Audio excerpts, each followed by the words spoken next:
Alors, on va maintenant s'occuper de sous-titres. Donc, parce que ça va amener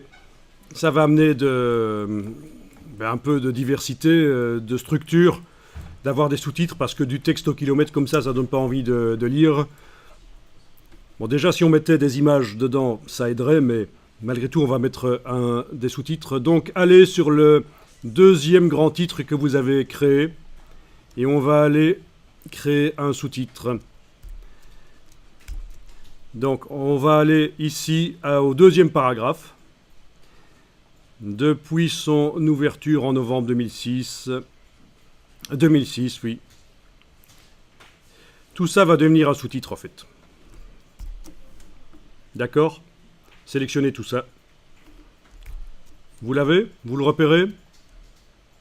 Donc, on est sur la page... Il n'y a pas encore de numérotation mise sur les pages, donc c'est pas toujours évident de s'y retrouver. On est sur la page 44, sachant que le document commence à page 38.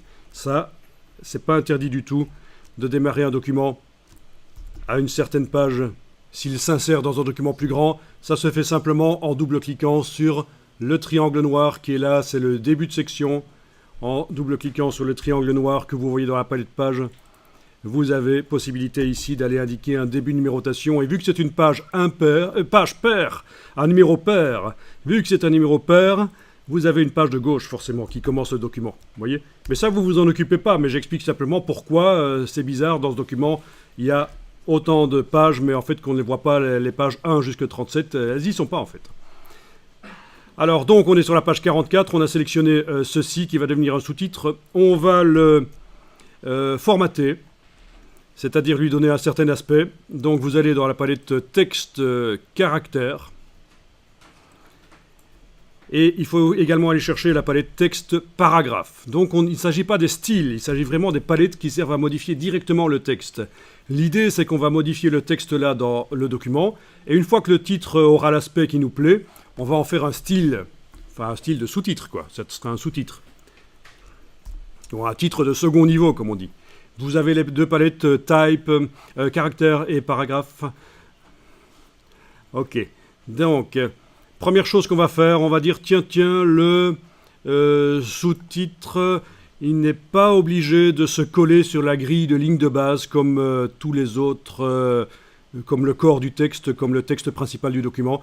Donc dans la palette paragraphe, vous allez cliquer ici pour indiquer qu'il peut bouger. C'est plus souple, pas en hauteur dans la colonne, il peut bouger un peu plus souplement. Vous voyez, il ne colle plus sur les lignes de grille de base. Ça, c'est une première chose. Ensuite, on va aller choisir une taille de caractère. Est-ce que le Adobe Garamond Pro est installé sur votre ordinateur? Oui, tout le texte, le corps du texte n'est pas surligné en rose. Donc Adobe Garamond Pro est installé sur vos ordinateurs. Donc ça, c'est quand même très bizarre parce que dans le local B74 au sous-sol, il n'est pas installé. Et bon, c'est des choses surprenantes. Pourtant, c'est livré avec Adobe, hein, en principe. Alors, c'est parfait. Allez-y, augmentez la taille. Par exemple, on va passer à 22. C'est pas mal. Et on va passer en bold au lieu de régular. Voilà, donc j'ai du sous-titre qui est en Garamond bold régular 22. L'interlignage a été modifié automatiquement par InDesign, c'est 120% du corps du texte, donc 26,4 c'est 120% de 22. Donc c'est bien, on va laisser comme ça. Parfait.